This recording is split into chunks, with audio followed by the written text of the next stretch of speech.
En 1970, dos científicos soviéticos publicaron un artículo académico con una pregunta en el título que nadie esperaba ver en una revista seria.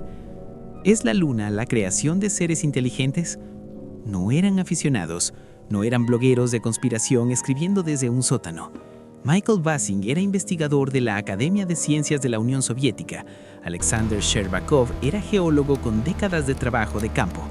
Y los argumentos que usaron para sostener esa pregunta estaban construidos sobre datos reales, mediciones reales, anomalías reales que la ciencia había documentado y que nadie había explicado satisfactoriamente.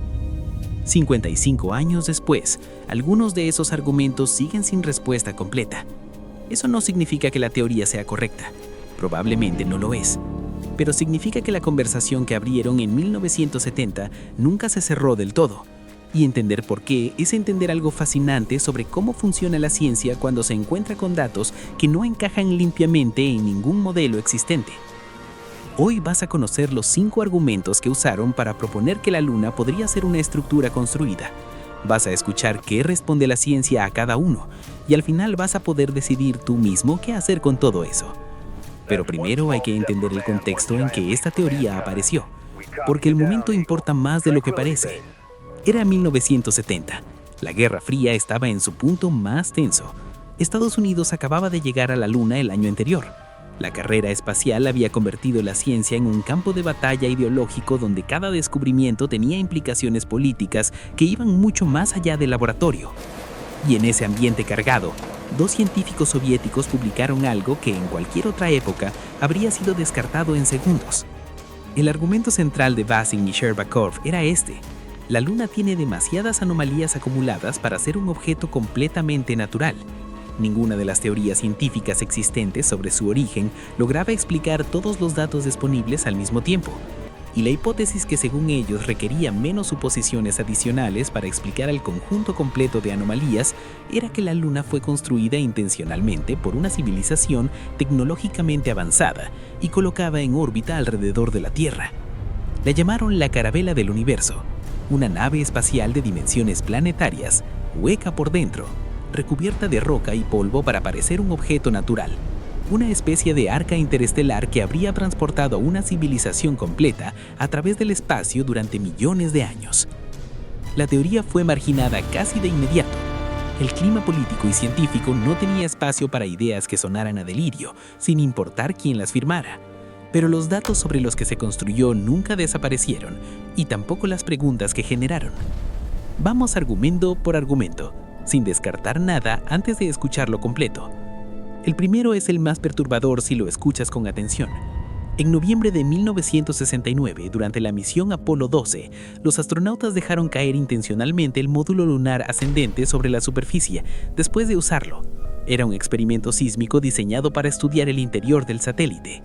Los sismógrafos que habían instalado registrarían las ondas de choque y los científicos analizarían cómo se propagaban para inferir la estructura interna.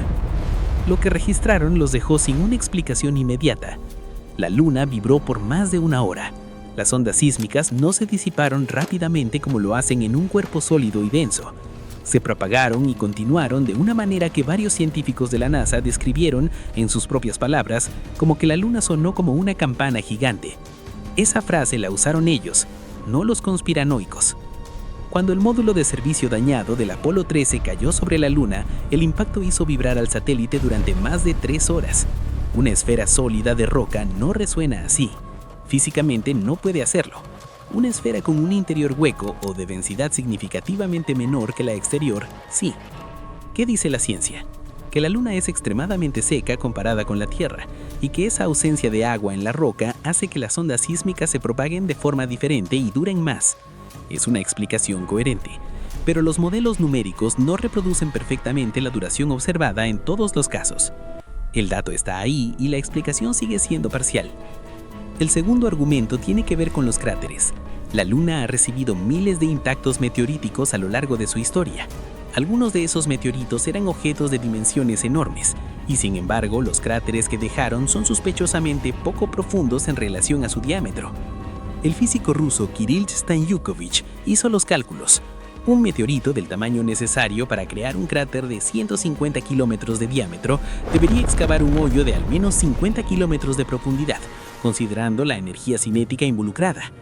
Los cráteres de ese diámetro en la Luna tienen entre 2 y 4 kilómetros de profundidad, no más.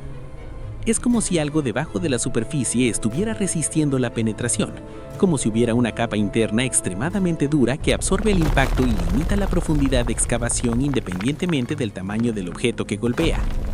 La respuesta científica apunta a la diferencia de gravedad entre la Tierra y la Luna y a las propiedades específicas de la corteza lunar, pero los números no cierran perfectamente con los modelos puramente naturales en todos los casos documentados. El tercer argumento es el de los metales. Las misiones Apolo trajeron de vuelta casi 380 kilogramos de rocas lunares.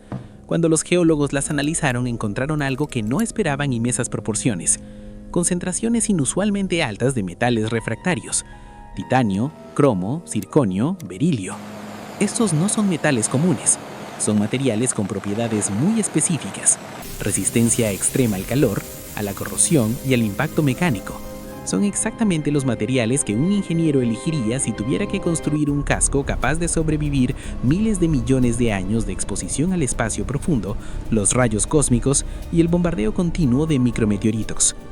Bazin y Shcherbakov señalaron esto como evidencia de que la superficie lunar no es roca natural, sino un revestimiento diseñado. La ciencia responde que estos metales existen en proporciones explicables por procesos volcánicos y de diferenciación geológica que conocemos en otros cuerpos del sistema solar, lo cual es cierto, pero la coincidencia de que sean precisamente los materiales más útiles para construcción espacial sigue siendo un dato que resulta difícil de ignorar completamente. El cuarto argumento es el más sólido de todos desde el punto de vista científico, porque no lo construyeron Bazin y Shcherbakov, lo construyó la propia comunidad científica sin querer. El origen de la Luna es técnicamente un problema abierto. Oye, si este video te está volando la cabeza, imagínate lo que le va a hacer a alguien que nunca había escuchado esto. Compártelo, suscríbete al canal si todavía no lo has hecho, dale like y mándaselo a alguien que crea que ya sabe todo sobre la Luna. Seguimos, porque ahora viene la respuesta de la ciencia. Hay 4 teorías principales. La teoría del impacto gigante dice que un protoplaneta llamado Theia chocó con la Tierra primitiva y el material expulsado se acumuló para formar la Luna. Es el modelo más aceptado actualmente. La teoría de la captura dice que la Luna era un asteroide independiente atrapado por la gravedad terrestre. La teoría de la fisión dice que se desprendió de la Tierra cuando ésta giraba más rápido en sus primeras etapas. Y la teoría de la coformación dice que ambas se formaron juntas del mismo disco de material protoplanetario. El problema no es que no haya teorías, el problema es que ninguna explica todos los datos observados al mismo tiempo. La teoría del impacto gigante, la más respaldada, tiene dificultades para explicar por qué ciertas proporciones isotópicas entre la Tierra y la Luna son casi idénticas cuando deberían ser notablemente diferentes si el impacto ocurrió como el modelo describe. Cada teoría tiene su anomalía sin resolver. Los propios investigadores que trabajan en cosmoquímica lunar reconocen que el origen de la Luna sigue siendo una pregunta abierta. Eso no es conspiración, es el estado actual de la ciencia planetaria. El quinto argumento es el que más divide a la gente entre quienes lo encuentran fascinante y quienes lo descartan como coincidencia sin importancia. El Sol está 400 veces más lejos de la Tierra que la Luna, y el Sol tiene exactamente 400 veces el diámetro de la Luna. Por eso, desde la Tierra, los dos discos se ven del mismo tamaño aparente. Por eso los eclipses totales son posibles. Por eso la corona solar, la atmósfera exterior del Sol normalmente invisible por el deslumbramiento de la luz directa, queda expuesta durante esos minutos de alineación perfecta. La probabilidad matemática de que esa coincidencia sea puramente accidental es baja, no imposible, baja. La ciencia dice que es una coincidencia, y probablemente tiene razón, pero es el tipo de coincidencia que una vez que la conoces, no puedes dejar de notar cada vez que miras el cielo nocturno. Ahora bien, seamos completamente honestos sobre lo que dice la ciencia. La comunidad científica rechaza esta teoría, y tiene razones sólidas para hacerlo que van más allá del prejuicio institucional.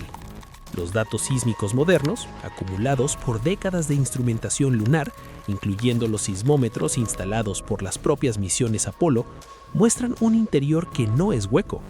Muestran una corteza de aproximadamente 45 kilómetros de grosor, un manto extenso y un núcleo denso de unos 350 kilómetros de radio. Eso no es una cámara vacía, eso es un interior sólido con estructura diferenciada. Los metales inusuales en las muestras lunares tienen explicaciones geológicas coherentes con procesos de diferenciación volcánica que conocemos bien en otros cuerpos del sistema solar. No son más misteriosos que ciertos depósitos minerales que encontramos en la Tierra con composición igualmente específica. Y la teoría del impacto gigante, aunque imperfecta, sigue siendo el modelo con mayor respaldo en la evidencia acumulada. Los modelos computacionales modernos han resuelto varias de las objeciones originales y continúan refinándose con cada nueva misión. Entonces, ¿por qué seguimos hablando de esto más de medio siglo después? Porque Vasily y Shcherbakov hicieron algo valioso aunque su conclusión fuera errónea. Forzaron a la ciencia a hacerse preguntas más precisas sobre el interior lunar, sobre su composición, sobre su origen. Crearon incomodidad donde había comodidad. Y la incomodidad científica, cuando viene acompañada de datos reales, es exactamente lo que produce conocimiento nuevo. Algunas de las preguntas que abrieron siguen abiertas. El origen exacto de la Luna todavía no tiene una respuesta que satisfaga completamente todos los datos disponibles. Y la coincidencia del eclipse sigue siendo, en términos puramente estadísticos, uno de los hechos más extraños del sistema solar interior. La Luna probablemente no es una nave espacial, pero es un objeto que la humanidad lleva mirando desde el principio de su historia y que todavía no comprende completamente.